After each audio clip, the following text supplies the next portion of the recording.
The final boss, Warden, has 3 phases. So for the supplies that I pick up, I always pick up life at this point. I always make sure each run I get at least 1 life supply, mainly because of the ambrosias, the white potion. Once you consume it, it'll take you up to full HP with a little extra, full prayer with a little extra, and I believe 10 or 20 restore on your run energy. Super needed. That is a lifesaver, and I usually save that for phase 3. They give me in 2 doses, so I have a total of 4 doses of ambrosia. Occasionally I will use one for either phase 1 or phase 2, usually phase 2 if I'm like in a panic. I'm doing some inventory management here, and I want to make sure I'm salted at all times. I always start off with hiding and double BGS specking the obelisk. The blue potion in my inventory is what's used to double the amount of special attacks. I usually hold on to that until I start to Dragon Dagger spec the heart, and I'll explain that in a bit. So with the invocations that I have set up, specifically for Kefri, I like to block the Warden that's on the west side, which is the left side here. Well, I guess that's east. You know what I mean. So as you can see on the Wardens, there's the rings that basically charge up. So the right side Warden here charged up first, and that's what that was red pyramid for. I tank as much as I can, and I do brew down and restore, but with the salt that helps me out. And when the left side recharges, the yellow ones come out. So if you don't block any of them, they'll both come out and cover the entire playing field, and you will get wiped. And each Warden alternates from dropping the pyramids to doing like a special attack. As you can see here, that left one charges and it does its special attack. It'll do damage near guaranteed, I believe, with in solos. I like to heal them up. Alright, that was phase 1. It's actually pretty simple. So, was blocking the left side, the right side will animate and start to attack you. Another reason why I like having to fight this Warden in particular is that he will stand still a lot, and he won't really chase you too much. So there's not a lot of movement needed. His 2 auto attacks are the red skulls and that beige skull. Red skull is going to be Prey Mage. The beige normal skull is going to be range. And as you can see, that little special attack is shot out a white arrow, and it'll drop your prayer. So which means you would have to shoot up, protect from range.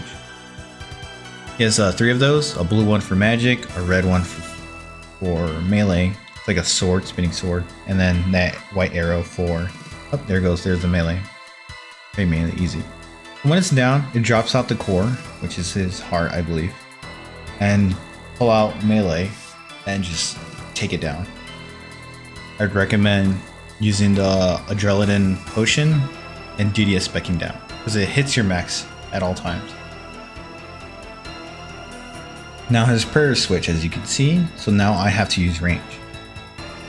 Try to make sure I pray rigor and try to follow the correct prayers in accordance to his auto attacks. I do panic quite a lot here. Oh, and as you can see, those square thunders, he shoots them around the room. You can see the shadows of it, where it's gonna land,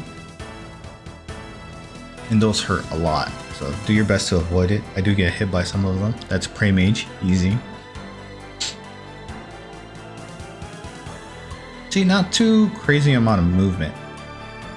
He also does his little Pinwheel Attack, which is, I believe you saw earlier, it spins around in a circle. I tend to run through it as it moves. It will drop your prayer if you get hit by it. Now I DDS spec this down. Pretty good, pretty good. I believe I don't have piety or something, I don't remember. Oh, apologies for that. So for the invocations I have on this 3rd boss fight, I have penetration, which is the amount of that yellow the yellow thunder attack he does, and I believe it also just drops your prayer.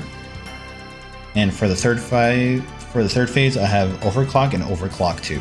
which I'll get into once it gets to that point. Yeah, I think this is where I was panicking a lot. Here goes the pinwheel.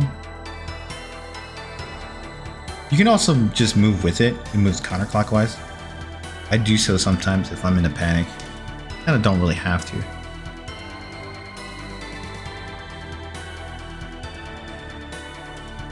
You'll do a little shadow attack there. You will have to move. Oh, I see. Look, my prayer dropped. Kind of panicked a little bit. Easy. The shadow attack, he'll throw at you. If you don't move, it'll just turn you into a tree. There you go. Dodge it. Very simple. And throughout this entire phase 2, I like to brew up as much as I can. I just don't want to drop below 50 HP, usually.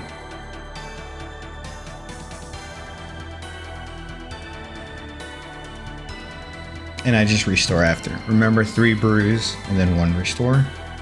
The salt will hopefully take you back up to a higher stats.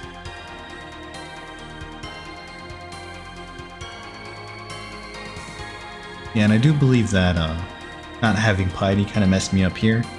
I could have 3 cycled it. Now I'm gonna have to 4 cycle it, which is not ideal.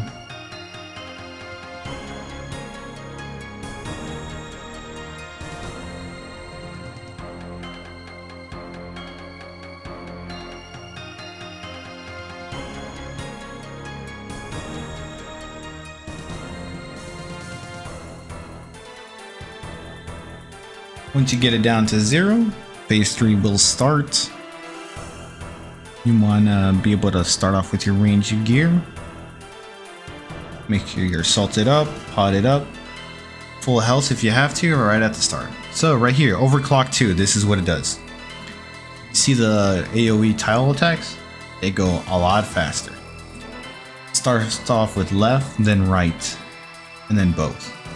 So where you have to stand is right to avoid it, left to avoid, and then in the middle. A nice rhythm. I also recommend overclock just because it's honestly not that hard to dodge. I do miss sometimes because the delay of the cycle for the crossbow. But sometimes I'm forced to like just stand there and wait for the next tile to hit. Like right here. I don't attack on that right side, I just wait it out. And take your time with it. Hopefully you have a few salts on you. So you might have to take another sniff of the other salts. And heal when you need to. Bring up your prayer points when you need to. And just make sure you're praying.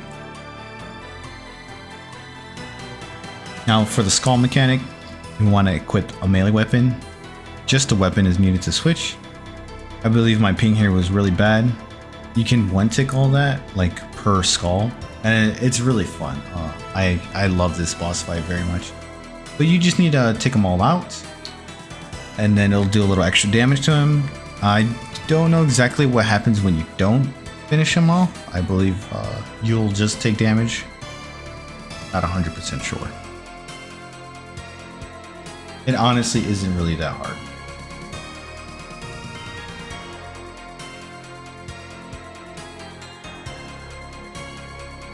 On the second skull part, one of the bosses will show. So if you take the path that I am taking, it'll have Zebek and Kefri come out. The reason why I do this one, oh not Kefri, I apologize, Baba. So Zebek and Baba. The reason why I do these two instead of the other two, 2 reasons. Number 1, I find it easier to notice Zebek's attack, to make sure to switch prayers. It's really noticeable. And then for the other pair, you have Kefri. And if you recall through my Kefri segment, I have the 3x3 Kefri bomb, and that's what he shoots at you. And so there's a lot more movement that needs to be done there. So with Baba, he just drops 1 rock from above, and you could constantly be moving around.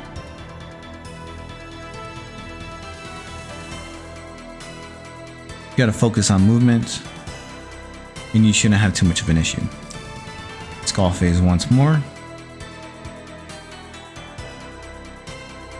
There you go. You see how fast that one was. Had a little bad start and a bad end, but that middle was really good. You always want to make sure you're always moving, because that bobble hit will hit hard. So if you get the bobble hit on you and then maybe the tile, they stack and it hurts a lot. And also a quick reminder to always have your prayer up all the time.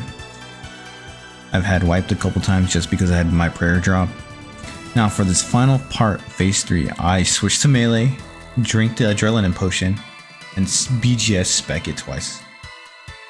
Got lucky with that 56, I believe, and I switched to my Karis Partisan. The reason why I use melee is because it's my highest damage dealing set. I spec with it as well. Keeping an eye on prayers. Here, I'm gonna pause this real quick here. Boom. So, quick image. Focus on prayer switching from Zebek on the left side. Baba is constantly throwing rocks at you, so look at the shadows on the floor.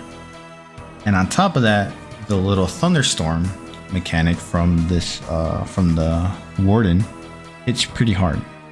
I panic sometimes and tend to just run around like a chicken. But as you can see, some of the tiles they don't have any shadows on it, so do your best to try to stand on it. Sometimes I do ignore some of the Zebek prayer switches and attacks, and so I will ambrosia up. Very simple, very easy. Hopefully this sort of helped you out. I know I was doing this saying like if it was a guide, but it's really each to their own. This is how I do it, and maybe this will help you. If you do get an item, that center chest there, the white chest, will actually glow blue. No, purple, my bad. Will glow purple. And good luck on your endeavors, your raids. Tell me what invocations you guys have on, because I am tempted to start pushing to higher in rages. Thank you very much for watching these video series. Like, comment, subscribe. I am posting more videos a little more often, so I have a little more freedom to do that. And see ya.